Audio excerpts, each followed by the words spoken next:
सफलता क्या मांगती है? सफलता मांगती है कंसिस्टेंसी, और कंसिस्टेंसी आती है आपकी डिसिप्लिन से। अगर आप फर्स्ट वीडियो देखकर सेकंड वीडियो नहीं देखते, फिर थर्ड वीडियो देखते हैं, फिर रैंडमली कोई और सी वीडियो देख लेते हैं, तो इस तरह से सिलेक्शन नहीं होता है। सिलेक्शन मांगता है आपकी कंसिस्टेंसी, आपकी मेहनत, आपका जोश, आपका जुनून।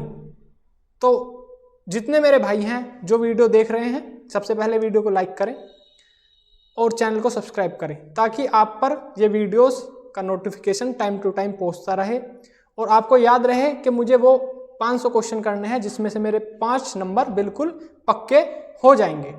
तो चलिए स्टार्ट करते हैं। आज है डे 3 और क्वेश्चन नंबर है आपका 121। भारत के प्रथम उपराष्ट्रपति कौन थे? देखिए प्रथम उपराष्ट्रपति, तो प्रथम उपराष्ट्रपति थे आपके डॉक्टर सर्वपल्ली राधाकृष्णन। और प्रथम हमारे राष्ट्रपति कौन थे? आप कहेंगे डॉक्टर राजेंद्र प्रसाद जी थे। जाकिर हुसैन कौन थे? देखिए जाकिर हुसैन वो हमारे राष्ट्रपति रहे हैं जिनकी जो है कार्यकाल में मृत्यु हुई थी। चलिए, प्रत्येक 2 वर्ष के बाद राज्यसभा के कितने सदस्यगण सेवानिवृत्त हो जाते हैं? तो कितने हो जाते हैं? आप कहेंगे हर 2 साल में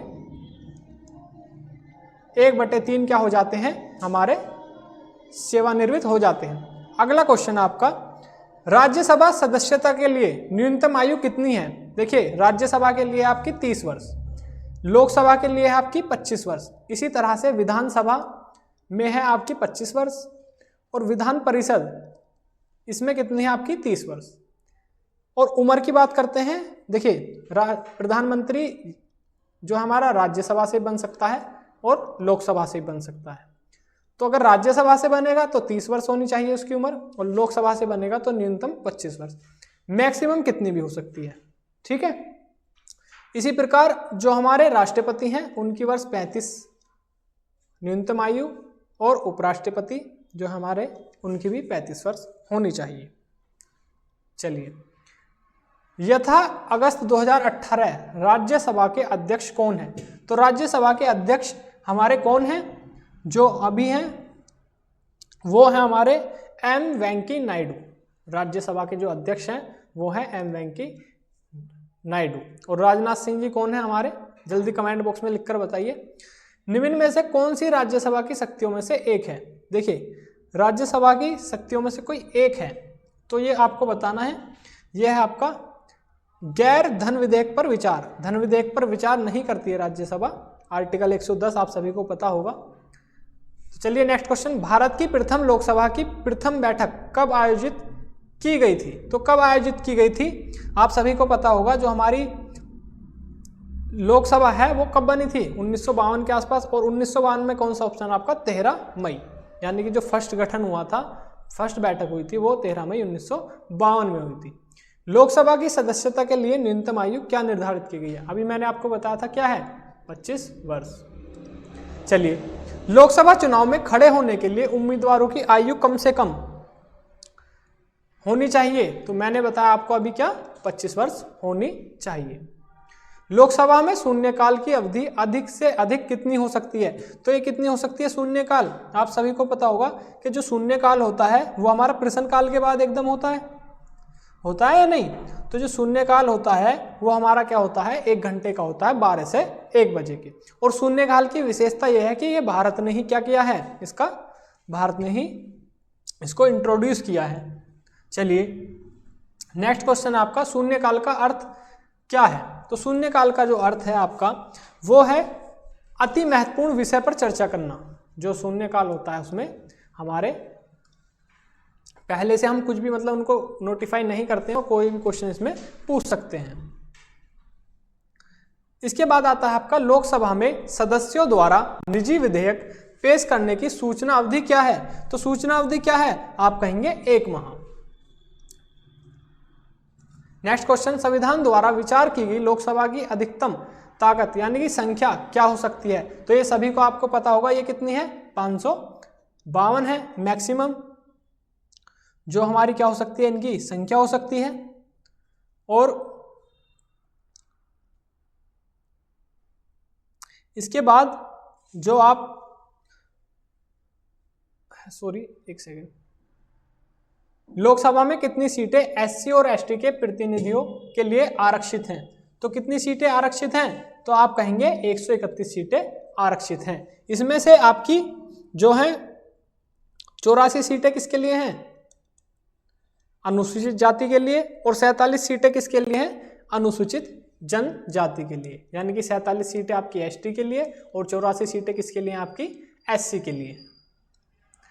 नेक्स्ट क्वेश्चन, लोकसभा के सदस्यों का सामान्य कार्यकाल कितने वर्ष का होता है? तो कितने वर्ष का होता है आप सभी को पता होगा, 5 वर्ष का होता है। इंदिरा गांधी जी ने 42वें संविधान संशोधन में 1976 में इसको 6 साल कोशिश की थी बढ़ाने की, लेकिन मोरारजी देसाई की सरकार में 44वें संविधान संशोधन 1978 में इसको वापस से क्या कर दिया गया था? 5 वर्ष कर दिया गया था। नेक्स्ट आपका, लोकसभा के पहले स्पीकर, फर्स्ट स्पीकर कौन थे? तो कौन थे? आप कहेंगे जीवी मावलंकर थे, जो फर्स्ट हमारे लोकसभा के स्पीकर थे। उत्तर प्रदेश में कुल कितने लोकसभा संसदीय क्षेत्र हैं? तो भारत की जो गद्दी है ना, उसका जो सबसे ज्यादा रूट है जो उत्तर प्रदेश से होकर जाता है वो क्या है आपका? 80 सीटें। आप सभी को पता होगा कि उत्तर प्रदेश एक बहुत महत्वपूर्ण रोल प्ले करता है इस चीज में। अगला क्वेश्चन आपका, मंत्रिमंडल के विरुद्ध अविश्वास प्रस्ताव पेश करने हेतु न्यूनतम सांसदों का समर्थन चाहिए। तो कितने सांसदों का समर्थन चाहिए? आप कहेंगे कि जो हमारे भारत की संसद है उसमें जो राष्ट्रपति हैं और हमारे उपराष्ट्रपति, राज्यसभा, लोकसभा सबसे मिलकर बनती है। इसमें हमारे लोकसभाओं की सदस्यता जो है अधिकतम 500 हो सकती है, 550 सॉरी, और अब उत्तर प्रदेश में 80 हैं, इसके साथ गुजरात में 26 भी हैं। तो राज्यसभा में जो सीटें आवंटित हैं वो आप सभी को पता होंगे किस प्रकार हैं कि आवंटित सीटें जो होती हैं आपकी वो होती हैं कितनी? राज्यसभा में 31, उत्तर प्रदेश में, ठीक है। तो ये हो गया आपका अविश्वास प्रस्ताव पेश करने हेतु न्यूनतम सांसदों का समर्थन चाहिए आपको कितना? 50। चलिए, संविधान के अनुच्छेद के तहत राष्ट्रपति नियंत्रक एवं महालेखा कैग, CAG होता है, कैग कंट्रोलर ऑडिटर जनरल। तो ये किस में होता है आप सभी को पता होगा, ये होता है आपका 148 में, ठीक है। 148 से 151 आप सभी को पता होगा। 147 तक क्या होता है आपका? सुप्रीम कोर्ट होता है। चलिए, देश में एक से अधिक स्तर की सरकार के अस्तित्व में क्या कहा जाता है? तो क्या कहा जाता है?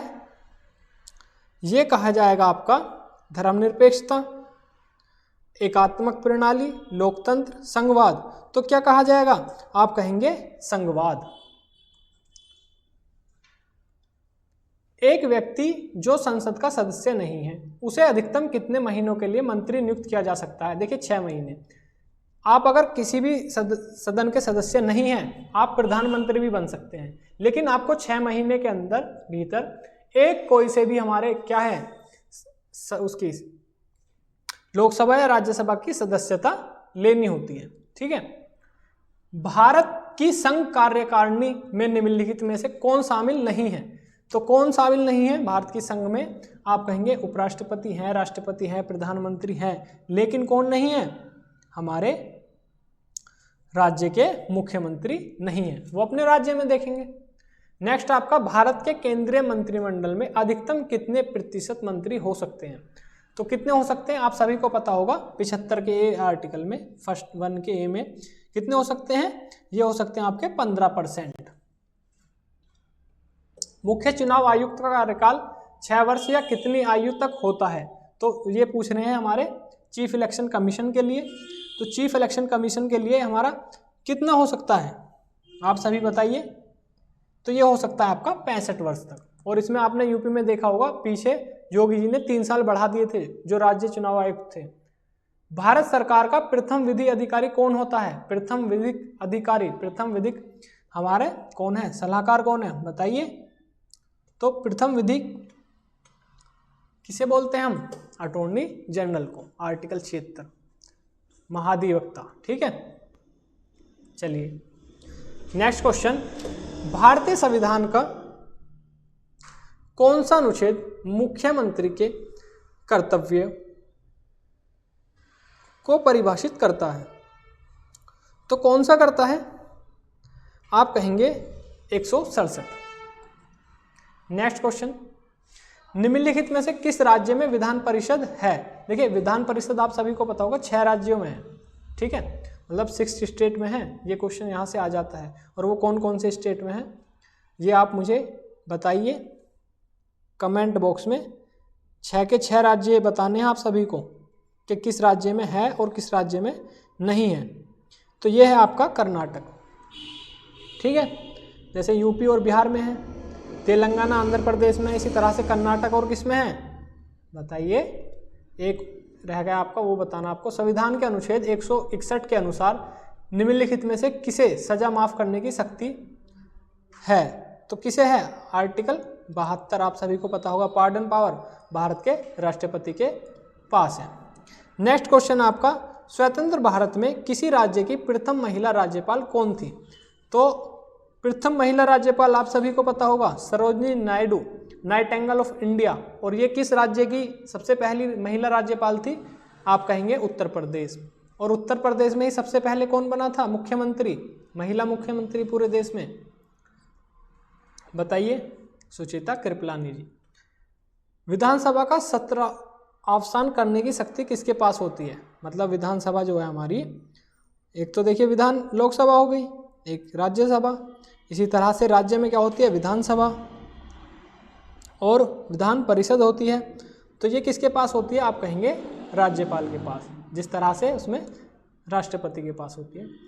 अनुच्छेद 129 के तहत किसे अभिलेख कोर्ट ऑफ रिकॉर्ड कहा गया है? तो ये कहा गया आपको सर्वोच्च न्यायालय। यानी कि अगर यहाँ पर, इसका मतलब होता है यहाँ पर कोई फैसला हुआ, किसी फैसले में कोई निर्णय दिया गया, तो उस निर्णय को हम क्या कर लेते हैं, किसी आने वाले केस में उसको रेफरेंस ले सकते हैं कि देखिए सुप्रीम कोर्ट ने इस केस में ये जजमेंट दिया है, तो आप भी इस केस को रेफरेंस लेते हुए इसी तरह का कोई जजमेंट पास करेंगे, ठीक है। अब बात करते हैं निम्नलिखित में से कौन सी सर्वोच्च न्यायालय के न्यायाधीशों की सेवानिवृत्त की सही आयु है? मतलब कितनी आयु में वो क्या करते हैं, सेवानिवृत्त हो जाते हैं? तो बताइए कितनी आयु में होंगे? 65 वर्ष, 60 वर्ष, 58 वर्ष या 62 वर्ष? तो ये होंगे आपके 65 वर्ष में। नेक्स्ट आपका कौन सा अनुच्छेद भारतीय संविधान में सर्वोच्च न्यायालय की स्थापना करने के बारे में है? तो सर्वोच्च न्यायालय आपको पता है आर्टिकल 123 में क्या होता है हमारा, अध्यादेश की शक्ति, और उसके तुरंत बाद क्या होता है 124। तो 124 से लेकर 147 तक क्या होता है हमारे, सुप्रीम कोर्ट होता है। 148 से 151 कैग होता है। इसके बाद भारत के उच्चतम न्यायालय की प्रथम महिला न्यायाधीश कौन थी? तो आप सभी को पता है प्रथम महिला न्यायाधीश बताना है आपको, कौन थी? फातिमा बीवी, लीला सेठ, अन्ना चांडी? तो आप कहेंगे फातिमा बीवी। और एक बात बताइए, उच्चतम न्यायालय में कितनी जजों की संख्या कितनी होती है? आप कहेंगे 35, जिसमें से एक मुख्य न्यायाधीश भी इसमें इंक्लूड है। किस संशोधन में लोकसभा और विधानसभाओं में एंग्लो इंडियन के नामांकन को समाप्त कर दिया गया था? आप सभी को पता होगा 101 संविधान संशोधन किससे रिलेटेड है? आप कहेंगे जीएसटी से। इसी तरह से 102, 103, 104 आप कमेंट बॉक्स में लिखकर बताइए कि किस किस से रिलेटेड है। तो आप सभी को पता होगा कि 103वें संविधान संशोधन में क्या किया गया है आपका, इसको समाप्त किया गया था। संविधान के किस संशोधन के जरिए भारत में आर्थिक आरक्षण पारित किया गया है? यह है आपका 104। 15 के 6 और 16 के 6 में आप सभी को पता होगा क्या किया गया था ईडब्ल्यूएस को लेकर। इसमें क्या था आपका एडमिशन थे, इसमें क्या था जो लोक नियोजन में आपकी वो है सभी का, मतलब कितना कितना सभी को मिलेगा, तो उसमें ईडब्ल्यूएस को 10% आरक्षण दे दिया गया था, सभी को पता होगा। चलिए नेक्स्ट आपका किस वर्ष में भारतीय संविधान का संशोधन सर्वप्रथम किया गया था? तो क्या कब किया गया था? आप कहेंगे पहला संविधान संशोधन 1951 में जमींदारी उन्मूलन कानून 9वीं अनुसूची, जिसमें 284 क्या है आपके कानून है। आप सभी को पता होगा राजीव गांधी भारतीय संविधान के अनुच्छेद 368 का संबंध किससे है? तो आप सभी को पता है भाग 20 तो किससे है? संविधान संशोधन 368। और ये किससे होता है? विशेष बहुमत से होता है। किस संशोधन ने मतदान की उम्र 21 वर्ष से घटाकर 18 वर्ष कर दी गई थी? देखिए, क्या 73वां संविधान संशोधन था? नहीं। क्या 74वां था? नहीं। क्या 86वां था? नहीं, ये था 61वां। देखिए, 73वें संविधान संशोधन ग्राम पंचायत से रिलेटेड था। 74वां संविधान संशोधन नगर पंचायत, आप सभी को पता हो 11वीं अनुसूची और 12वीं अनुसूची, जिसमें 29 और 18 विषय हैं। 86वां संविधान संशोधन 21 से 2002 राइट टू एजुकेशन वाला, आपको सभी को पता होगा, ये आया था। चलिए, भारतीय संविधान का 52वां संशोधन किससे संबंधित है? देखिए, 52वां संविधान संशोधन 1985 राजीव गांधी जी की सरकार में आया था। इसमें क्या था? दल बदल कानून आया था। दल बदल कानून में क्या होता है कि जब भी कोई ऐसे 1/3 कर दिया था, इसमें 2/3, अगर वो किसी अपनी ही पार्टी के खिलाफ या विहिप का उल्लंघन करते हैं या पार्टी के खिलाफ वोट करते हैं तो उन पे क्या लगता था? दल बदल कानून लग जाता था। और जो अध्यक्ष होते हैं लोकसभा राज्यसभा के, उस में वो कुछ भी कर सकते हैं, मतलब उन पर चार्जेस लगा सकते हैं, उनकी सदस्यता को ख़त्म कर सकते हैं, इस तरह से। योजना आयोग के स्थान पर वर्तमान सरकार द्वारा कौन सा आयोग गठित किया गया है? तो ये किया गया है आपका नीति आयोग। आप सभी को पता होगा 2014 तक जो योजना, पंचवर्षीय योजना आती थी योजना आयोग के तहत। उसके बाद क्या था? इसमें एक क्वेश्चन सबसे इंपॉर्टेंट है कि नीति आयोग के अध्यक्ष होते हैं हमारे पीएम, ठीक है। और इसके बाद योजना आयोग को नीति आयोग बना दिया गया था। निम्न में से कौन सा एक संवैधानिक संस्था नहीं है? तो संवैधानिक संस्था देखिए, वित्त आयोग, योजना आयोग, राज्य लोक सेवा आयोग, संघ लोक सेवा आयोग। तो कौन सी एक संवैधानिक संस्था नहीं है? बताइए। देखिए, संघ लोक सेवा आयोग आप सभी को पता होगा यूपीएससी, इसी तरह से एसपीएससी, है ना, और वित्त आयोग और योजना आयोग। तो इसमें होगा आपका कि ये योजना जो आयोग है वह संवैधानिक संस्था नहीं है, ठीक है। चलिए, नीति आयोग के पदेन अध्यक्ष कौन होते हैं? मैंने अभी बताया आपको पदेन अध्यक्ष कौन होते हैं, इसके प्रधानमंत्री होते हैं। मतलब ये अपने आप बन जाएंगे, शपथ वपथ इसमें कुछ नहीं लेते। जो प्रधानमंत्री के पद पर होगा वो नीति आयोग का अध्यक्ष होगा ही होगा। भारतीय संविधान की कौन सी अनुसूची अनुसूचित भाषाओं के बारे में है? तो आप सभी को पता होगा ये अनुसूची कौन सी है आपकी? 8वीं अनुसूची, जिसमें कितनी थी? पहले 14 भाषाएं थी मूल संविधान में, लेकिन अब कितनी है? 22 भाषाएं। अंग्रेजी और भोजपुरी इसका पार्ट नहीं है। चलिए, चुनाव आयुक्त के कार्यकाल की अधिकतम अवधि कितनी होती है? जो चुनाव आयुक्त होते हैं उनकी अधिकतम जो कार्यकाल की अवधि होती है वो 5 वर्ष होती थी। एक लेकिन एक्सेप्शन क्या है, उत्तर प्रदेश में आपने देखा होगा कि उन्होंने चुनाव आयुक्त की जो हमारी वो थी कार्यकाल, उसको 3 वर्ष बढ़ा दिया गया था। भारत के मुख्य निर्वाचन आयुक्त की नियुक्ति कौन करता है? यानी कि चीफ इलेक्शन कमिश्नर जो होते हैं उनकी नियुक्ति कौन करता है? तो आप कहेंगे उनकी नियुक्ति करते हैं हमारे राष्ट्रपति। भारत में वोट देने की न्यूनतम पात्रता की उम्र क्या है? आप सभी को पता होगा क्या है? यह है आपकी 18 वर्ष। भारत के मुख्य निर्वाचन आयुक्त को सेवानिवृत्त की आयु कितनी है? तो यह आपकी 65 वर्ष की आयु में वो क्या है? रिटायर हो जाएंगे। निम्नलिखित में से कौन सी एक राष्ट्रीय पार्टी नहीं है? तो राष्ट्रीय पार्टी नहीं, देखिए बीएसपी तो है, Bahujan Samaj Party, Nationalist Congress Party, Dravida Munnetra, CPI. आपको इसका आंसर कमेंट बॉक्स में लिखकर बताना है, ठीक है, कि कौन सी पार्टी है या नहीं। नेशनल पार्टी के लिए यहाँ से क्वेश्चन जरूर याद रखना, जो नेशनल पार्टी है, नेशनल पार्टी बनती हैं या अनाउंस होती है कि ये नेशनल पार्टी है, या क्यों माना जाता है कि यही पार्टी नेशनल पार्टी है, तो उसकी जो कंडीशंस हैं आप उनको एक बार देख लेना कि 5% न्यूनतम वोट चाहिए या 5 राज्यों में इतनी सीट चाहिए, उसको आप एक बार देख लेना अच्छे से जाने से पहले। राज्य की परिभाषा भारतीय संविधान के किस अनुच्छेद में है? तो यह है आपकी आर्टिकल 12 और आर्टिकल 36, इन दोनों में सेम डेफिनेशन है राज्य की परिभाषा। यहाँ राज्य का मतलब किसी राज्य से नहीं होता, यहाँ राज्य का मतलब होता है देश से, हमारे, ठीक है, संघ से, जो हमारा देश है। अल्पसंख्यकों के हित के संरक्षण के लिए निम्नलिखित में से कौन सा अनुच्छेद है? तो हित के जो संरक्षण होते हैं वे होते हैं आपके आर्टिकल 29 में, जबकि आर्टिकल 30 में क्या होता है, उनके जो एजुकेशनल हैं माइनॉरिटीज़ की, उसके बारे में होता है। आप सभी को पता होगा 27 होता है टैक्सेशन से, जो धार्मिक है, धार्मिक उसमें टैक्स नहीं लगेगा।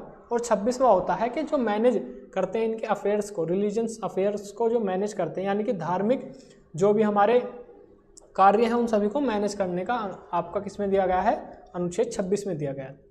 किसी व्यक्ति के विदेश यात्रा के अधिकार की रक्षा कौन सा अनुच्छेद करता है? मतलब अगर कोई व्यक्ति है उसको विदेश यात्रा का अधिकार की रक्षा कौन अनुच्छेद करता है? तो ये करता है राइट टू, आपको सभी को पता है, right to liberty, right to life. इसमें क्या है आपका, इसमें आपका सामाजिक समानता, आर्टिकल 18 में क्या है, जो हमारी एजुकेशन और सेना को छोड़कर सभी जो हमारी पोस्टेज हैं, जो हमारा उनका एक टाइटल होता है, उसको समाप्त करने की बात की गई है। और आर्टिकल 9 में क्या है बताइए, आर्टिकल 9 में क्या होता है, जब हम क्या करते हैं स्वेच्छा से अपनी क्या है उसको त्याग देते हैं, अगर हम विदेश में क्या करते हैं कोई भी अपनी सिटीजनशिप ले लेते हैं। ठीक है, भारतीय संविधान का कौन सा अनुच्छेद धन विधेयक को परिभाषित करता है? तो आर्टिकल 110, आप सभी को पता होगा, आर्टिकल 110 मनी बिल को करता है और ये लोकसभा में ही रखा जाता है, केवल राज्यसभा में कोई पावर नहीं होती। और 109 आर्टिकल में इसका प्रोसीजर होता है, ये किस तरह से रखा जाएगा, किस तरह से पास होगा, कैसे आप इसको वापस कर सकते हैं, राज्यसभा में कितने दिन वापस रहेगा। अब बात करते हैं भारतीय संविधान का अनुच्छेद आर्टिकल 343 किसके बारे में है? तो किसके बारे में है बताइए? राज्यपाल संबोधन नहीं, संघ की राजभाषा नहीं, संसद का संविधान, भारत का राष्ट्रपति। तो ये किसके बारे में है? राजभाषा। भाग 17 आर्टिकल 343 से 351 तक किसके बारे में होता है? हमारी ऑफिशियल्स लैंग्वेज के बारे में। और ऑफिशियल्स लैंग्वेज कौन सी? जो हमारी अनुसूची में दी गई है। भारत के संविधान में वर्तमान में कुल कितनी अनुसूची हैं? तो आज के समय में 12 अनुसूची हैं, लेकिन मूल संविधान में कितनी थी हमारी? 8 अनुसूची थी। लोकसभा और राज्यसभा की संयुक्त बैठक को राष्ट्रपति किस अनुच्छेद के द्वारा बुलाता है? यानी कि ज्वाइंट सेशन जो होता है उसे किसके तहत बुलाता है? तो ये बुलाता है आपका आर्टिकल 108 के तहत। इसमें ज्वाइंट सेशन होता है, राज्यसभा और लोकसभा को एक साथ बुलाकर वो संबोधन देता है। इसमें स्पेशल एड्रेस आपने देखा होगा, आर्टिकल जो 85, 86 और 87 होता है वो किससे रिलेटेड है? आपका राष्ट्रपति जो होते हैं हमारे, शासा होता है ना पहले में सेशन, 86 में एड्रेस और 87 में क्या होता है? स्पेशल एड्रेस होता है। तो स्पेशल एड्रेस को में ही क्या होता है, दोनों को क्या है एक साथ बुलाया जाता है, और एक साथ बुलाने के बाद उसको जो संबोधन देगा वो कौन देगा? राष्ट्रपति देगा। और ये हर जब भी हमारी कोई सरकार नहीं बनती है ना, जब लोकसभा का उसका गठन होता है, ये जब भी बुलाया जाता है हर बार। भारतीय संविधान का कौन सा अनुच्छेद कानून के समक्ष समानता की प्रदान करता है? तो आप सभी को पता होगा अनुच्छेद 14 विधि के समक्ष समानता और विधियों का समान संरक्षण किसमें बात की गई है? आर्टिकल 14 में। संघ लोक सेवा आयोग यूपीएससी का गठन संविधान के किस अनुच्छेद के अंतर्गत है? तो किस अनुच्छेद के अंतर्गत है? यह है आपका आर्टिकल 315 के अंतर्गत।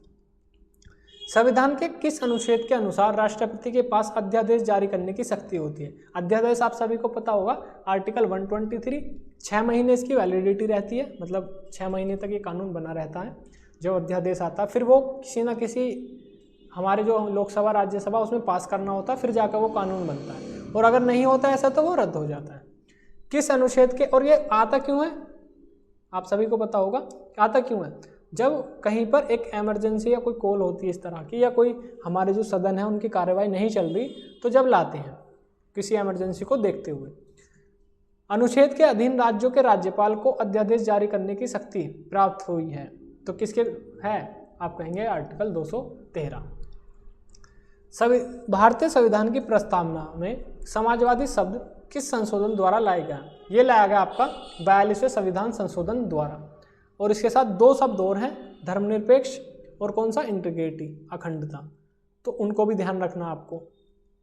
ठीक है, तो आप सभी का बहुत बहुत धन्यवाद अगर आपने ये वीडियो पूरा देखा है। और अपना स्कोर अप करने के लिए रैंक अप 360 चैनल को सब्सक्राइब करें और लाइक करें। और कैसा रहा आज का सेशन ये जरूर कमेंट बॉक्स में अपना फीडबैक दें। Thank you. जय हिंद, जय भारत।